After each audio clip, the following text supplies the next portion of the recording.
Hello दोस्तों, मैं वीरू, आपका ऑनलाइन ट्यूटर। आपका बहुत बहुत स्वागत है वीरू द पॉलिटी ट्रैक पर। और हमेशा की तरह एक बहुत ही बेहतरीन टॉपिक लेकर आ चुका हूं। और आज का हमारा टॉपिक है क्लास 12th की चैप्टर 4 और पॉलिटिकल साइंस है। और चैप्टर का नाम है सत्ता के वैकल्पिक केंद्र। ठीक है, तो चलिए हम बारीकी से समझते हैं। ये बहुत ही इंपॉर्टेंट क्वेश्चन है बोर्ड के लिहाज से, और आपकी बोर्ड अब आ ही गया है लगभग लगभग। तो चलिए इस पर हम थोड़ा सा फोकस सही से करते हैं। तो इस चैप्टर का सबसे इम्पोर्टेंट जो क्वेश्चनों में गिना जाता है वो है क्षेत्रीय संगठन क्या है और इसका उद्देश्य, महत्व और कार्य के बारे में पूछा जाता है। तो चलिए हम समझते हैं। तो सबसे पहले डेफिनेशन पढ़ लेते हैं, क्षेत्रीय संगठन होता क्या है। तो जब विश्व के किसी एक क्षेत्र के अनेकों देशों द्वारा मिलकर एक संगठन का निर्माण कर लिया जाता है तो उसी को ही क्षेत्रीय संगठन कहा जाता है। ठीक है, जैसे कि आसियान जो 1967 में बना था, सार्क 1985 में बना था और यूरोपीय संघ 1992 में, और एक अफ्रीकी संगठन भी, ये सारे के सारे क्षेत्रीय संगठन कहलाते हैं। चलिए, हम डेफिनेशन तो पढ़ लिए हैं हमने, लेकिन अब हमें समझना चाहिए कि क्षेत्रीय संगठन का उद्देश्य, महत्व, आवश्यकता, ज़रूरत, ऐसा कुछ भी क्वेश्चन पूछेगा तो आप उनको सेम ही पॉइंट बताएंगे और आंसर राइट करेंगे। तो सबसे पहले हम देख लेते हैं कि क्षेत्रीय संगठन का उद्देश्य क्या होता है। तो क्षेत्रीय संगठन के अगर बात करें तो इसका पहला उद्देश्य होता है कि झगड़ों को बातचीत से सुलझाने के लिए क्षेत्रीय संगठन का निर्माण किया जाता है। और दूसरा पॉइंट है, अच्छा हाँ, क्षेत्रीय संगठनों को झगड़ों की तरह बातचीत से सुलझाने के लिए इसका निर्माण किया जाता है। तो थोड़ा सा डेफिनेशन राइट जरूर कीजिएगा। जैसे कि अक्सर क्षेत्रीय देशों और पड़ोसी देशों के बीच में सीमा विवाद, जल विवाद, व्यापारिक विवाद और भी कई चीज़ों को लेकर विवाद बना रहता है। और ऐसे में जो झगड़े होती हैं, वाद विवाद होते हैं, उनको बातचीत से सुलझा लेना ही सही माना जाता है, क्योंकि युद्ध का समय आज का युग नहीं है। क्योंकि दुनिया भर की जो अर्थव्यवस्थाएं हैं एक दूसरे की अर्थव्यवस्था से जुड़ी हुई हैं, और पूरी दुनिया भर की अर्थव्यवस्था प्रभावित होती है, मानवता प्रभावित होती है। तो इसलिए झगड़ों को बातचीत से सुलझाने के लिए क्षेत्रीय संगठनों की आवश्यकता पड़ती है। नेक्स्ट है शांति और सुरक्षा। विश्व में मानवता का विकास, उनकी जीवन स्तर में सुधार तभी संभव है जब विश्व में क्षेत्रीय और अंतर्राष्ट्रीय शांति बनी रहे। और क्षेत्रीय शांति और सुरक्षा बनाए रखने में क्षेत्रीय संगठनों की बहुत ही महत्वपूर्ण भूमिका है। तो इसलिए क्षेत्रीय संगठनों की आवश्यकता पड़ती है। तो दोस्तों, जितने भी मैं बातें बोल रहा हूँ, ओरली बता रहा हूँ, आपको ये चीज़ों को समझना है और थोड़ा थोड़ा ही एक्सप्लेन करना है, और आपको नंबर फुल मिल जाएगा। चलिए दूसरा समझते हैं। व्यापार और निवेश को बढ़ावा देने के लिए भी क्षेत्रीय संगठन की आवश्यकता पड़ती है, क्योंकि जब हम क्षेत्रीय संगठन का निर्माण करते हैं तो एक दूसरे के विकास के लिए और आपसी व्यापार और निवास को बढ़ावा देने के लिए, इन सब चीज़ों के लिए हम बल देते हैं। और ये क्षेत्रीय संगठन एक ऐसा मंच बन जाता है कि हम अपने बातों को एक दूसरे के साथ साझा कर सकते हैं और एक दूसरे के विकास में सहयोग और उसको प्रोत्साहन कर सकते हैं। तो इसलिए क्षेत्रीय संगठन की आवश्यकता पड़ती है। नेक्स्ट है मैत्रीपूर्ण संबंध बढ़ाने के लिए। मैत्रीपूर्ण संबंध बढ़ाने के लिए भी क्षेत्रीय संगठनों की आवश्यकता पड़ती है। बोलोगे वो कैसे? देखो, हमारे पड़ोसी राज्य स्पेशली साउथ एशिया की अगर बात करें तो साउथ एशिया में 8 देश है, और 8 देशों के बीच में कुछ न कुछ तनाव बनी रहती है। यानी कि दुनिया में सबसे अगर अशांत जगह अगर माना जाता है विश्व के विद्वानों के द्वारा, तो वो एशिया को माना जाता है। ठीक है, क्योंकि एशिया में अक्सर तनाव और संघर्ष बनी रहती है किसी न किसी वजह से। तो ऐसे में मैत्रीपूर्ण संबंध इन देशों के बीच में बढ़ाना बहुत ही चुनौतीपूर्ण कार्य होता है, और इसको आसान बनाने के लिए ही क्षेत्रीय संगठन की आवश्यकता पड़ती है। नेक्स्ट बढ़ते हम। विकासशील देशों को आर्थिक और तकनीकी सहायता देने के लिए भी क्षेत्रीय संगठन की आवश्यकता पड़ती है। अब हम ही अगर बात करें तो हमने सार्क की स्थापना कर रखी है, यानी कि दक्षेस की स्थापना कर रखे है। और जब हम इसकी स्थापना किए थे तो हमने ये अपना उद्देश्य बनाए थे कि अपने से जो और कमज़ोर देश है उनको हम आर्थिक और तकनीकी रूप से सहायता दे सके। ठीक है। नेक्स्ट है देशों के आर्थिक विकास के लिए। क्षेत्रीय संगठन का निर्माण देशों के आर्थिक विकास के लिए भी किया जाता है, क्योंकि हम क्षेत्रीय देशों के द्वारा हम एक संगठन बनाते हैं और एक दूसरे के विकास को बढ़ावा देते हैं, और एक दूसरे को बढ़ावा देने से ही खुद का भी विकास होता है और दूसरों का भी विकास हो पाता है। तो ये भी बहुत ही इम्पोर्टेंट पॉइंट है जो आपको पता होना चाहिए। पर्यावरण संरक्षण के लिए भी हम क्षेत्रीय मंचों से आवाज़ उठा सकते हैं, और क्षेत्रीय मंच यानी कि क्षेत्रीय संगठन का निर्माण हमें इसलिए करना चाहिए। ठीक है। और क्षेत्रीय संगठन जब बहुत सारे अपने अपने स्तर पर पर्यावरण संरक्षण के लिए काम करेगा तो अंतर्राष्ट्रीय संगठन यानी कि यूएनओ भी और ज़्यादा एक्टिव हो सकता है और उसका उद्देश्य पूरा हो सकता है। ठीक है। नेक्स्ट है भ्रमण और अध्ययन और शोध क्रियाओं के लिए, तो इन सब के लिए भी होता है। इसके अलावा कुछ पॉइंट्स है जो मैंने राइट नहीं किया हूँ, जो आपको पहले से मैं ओरली समझा देता हूँ। वो है उपनिवेशवाद, साम्राज्यवाद और रंगभेद का विरोध करने के लिए, उसका खंडन करने के लिए भी ज़रूरी है क्षेत्रीय संगठन, क्योंकि उपनिवेशवाद और साम्राज्यवाद से विश्व के कमज़ोर देश खतरे में रहते हैं। ठीक है। और ख़तरे में रहते हैं तो इसीलिए क्या किया जाना चाहिए कि इन सब चीज़ों पर प्रतिबंध लगना चाहिए। आज चीन जैसे साम्राज्यवादी देशों की वजह से उसके पड़ोसी जो कमज़ोर देश है वो सदैव खतरे में रहता है। ठीक है। और इसके अलावा आतंकवाद भी दुनिया भर के लिए एक सोचनीय विषय है। तो ये क्षेत्रीय संगठन के द्वारा ना इन सब सब तरीक़ों से हम काम कर सकते हैं। मानवाधिकारों के लिए आवाज़ उठा सकते हैं। ठीक है।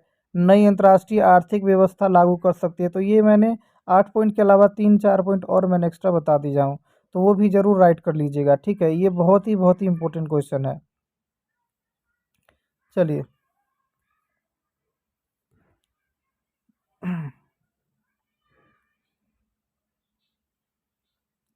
अब हम पढ़ लेते हैं कि आसियान के बारे में कुछ इम्पोर्टेंट बातें पढ़ लेते हैं। तो आसियान की अगर बात करें तो आसियान की स्थापना 5 देशों ने मिलकर किया था और 1967 में किया था। तो आसियान की स्थापना 1967 में हुआ था, ये याद रखने की चीज़ है। लेकिन एक और क्वेश्चन आता है एमसीक्यूज में, वो भी जानना जरूरी है। आसियान मंच की स्थापना कब हुआ था? तो आसियान मंच की स्थापना 1994 में हुआ था। ये चीज़ याद रखिएगा ज़रूर। ठीक है। बहुत ही इम्पोर्टेंट है ये भी, जो आपको याद रखना चाहिए। आसियान की स्थापना 5 देशों ने किया था, इतना तो हमें पता चल गया। ठीक है। लेकिन इसने कब किया था? 1967 में किया था। और ये 5 देश जो है ये आसियान के संस्थापक देश से वो कौन से हैं? तो इंडोनेशिया, मलेशिया, सिंगापुर और थाईलैंड और फिलीपींस। ठीक है। ये है संस्थापक देश। अब इनको हम याद कैसे करेंगे? तो अंग्रेजी में मैंने एक सेंटेंस बनाया हूँ, बहुत आसान सेंटेंस है जो आपको पता होना चाहिए। ठीक है। तो मैं कुछ आपको याद करवाने की कोशिश करता हूँ। तो सबसे पहले इस वर्ड को इंडोनेशिया याद रख इंडोनेशिया से इंडियन याद रखना है, मलेशिया से माला याद रखना है। Indian Mala sings about Thailand and Philippines. ये एक सिंपल सा सेंटेंस है अंग्रेजी का। Indian Mala sings about Thailand and Philippines. ठीक है।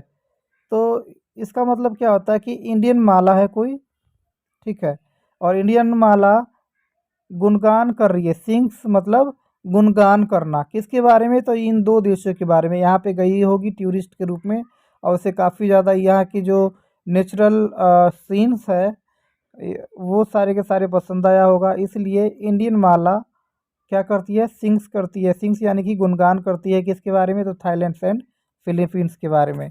तो आई होप आपको इसके बारे में पता चल गया होगा। ठीक है। और चलिए हम बढ़ते हैं आगे।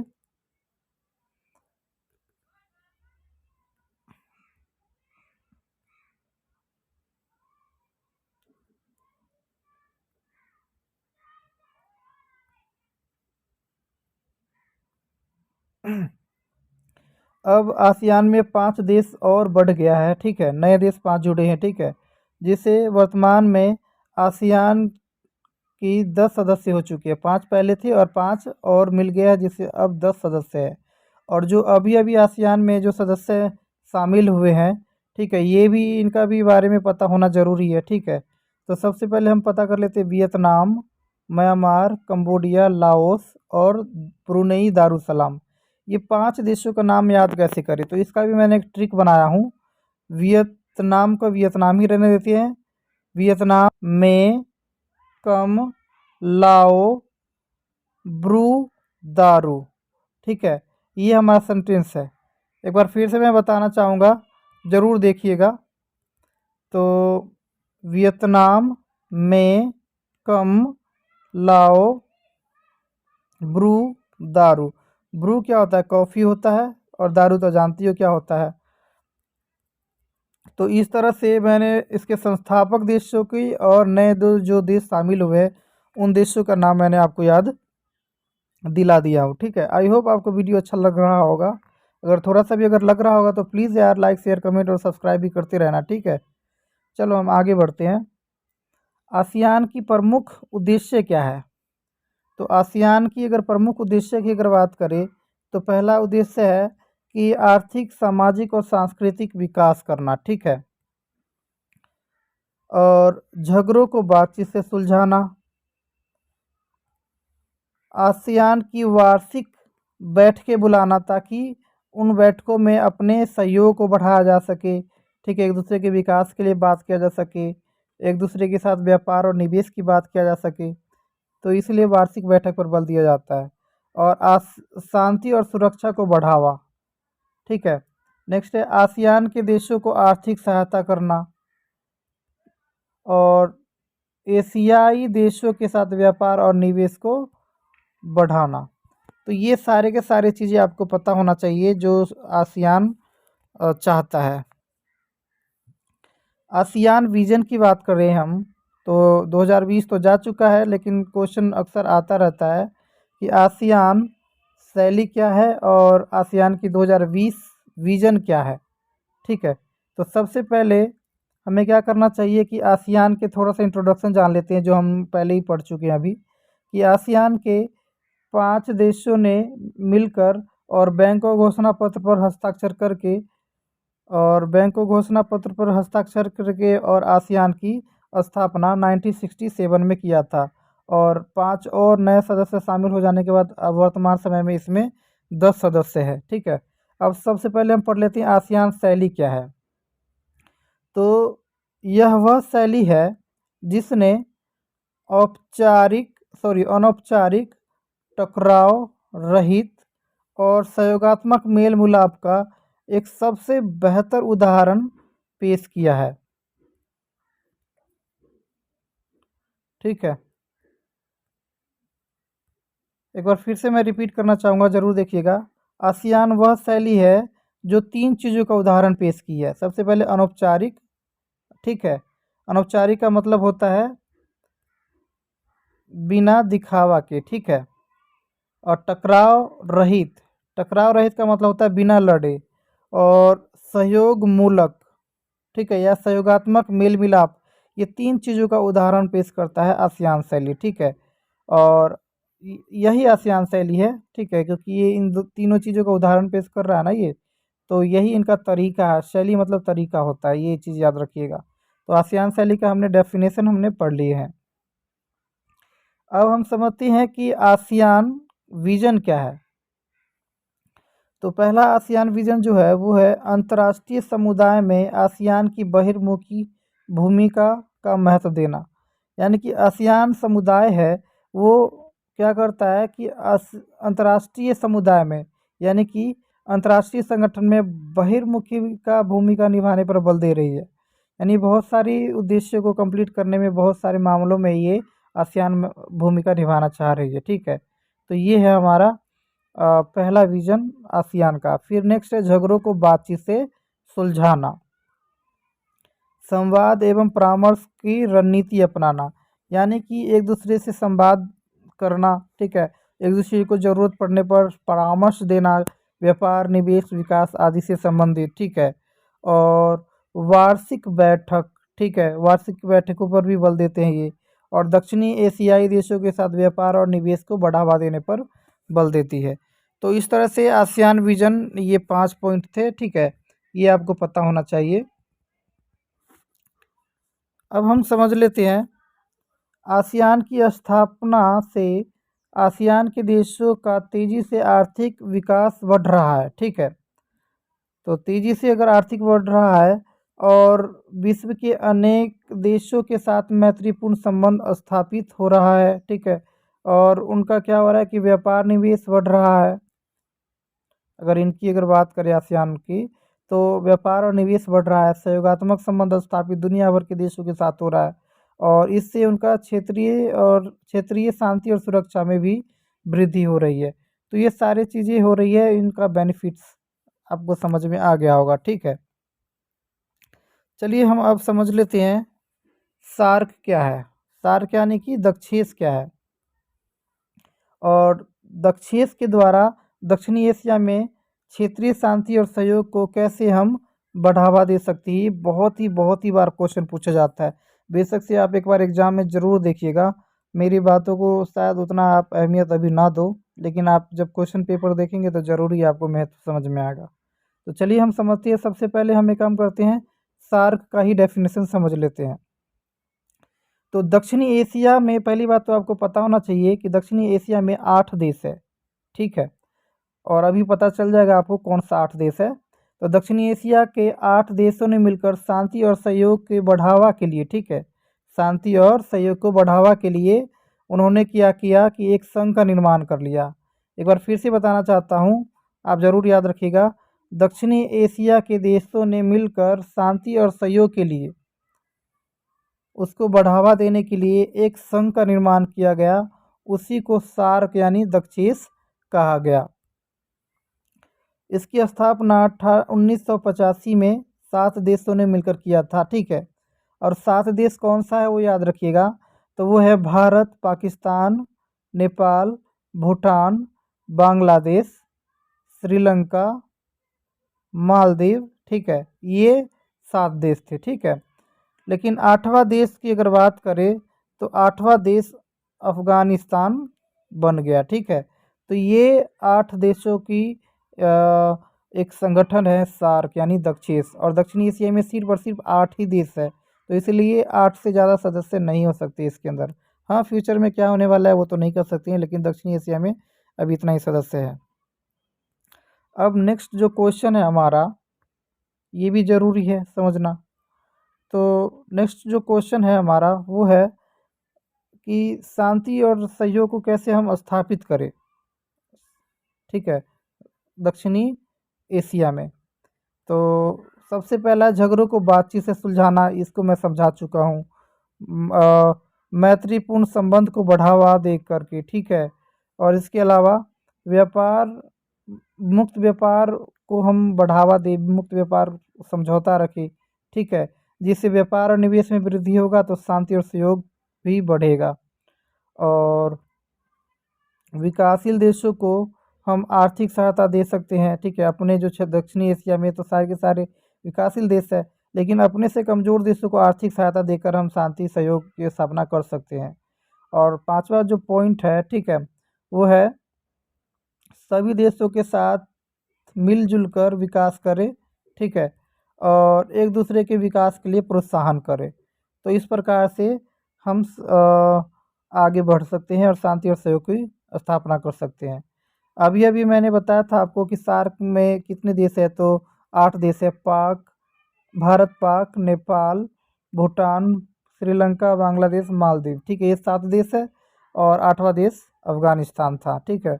अब हम जान लेते हैं कि सार्क की फुल फॉर्म क्या है।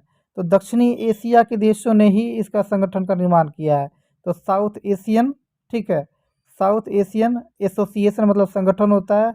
ऑफ रीजनल कोऑपरेशन मतलब क्षेत्रीय सहयोग के लिए संगठन है, क्षेत्रीय सहयोग का संगठन। और किसका, कौन से क्षेत्र का, तो साउथ एशिया का। तो इस प्रकार से फुल फॉर्म आपको याद रखना चाहिए, ठीक है। और मैं बता दूँ इसका मतलब हिंदी में क्या बोलते हैं इसको, तो दक्षिणी एशियाई राष्ट्रों का सहयोग संगठन है ये, ठीक है। चलो अब एक और चीज़ पता होना चाहिए कि साफ्टा की अगर बात करें तो साफ्टा कब आया था, ठीक है। तो साफ्टा 1993 में आया था, ये चीज़ आपको याद रखना चाहिए। तो आई होप आपको ये वीडियो अच्छा लग रहा होगा।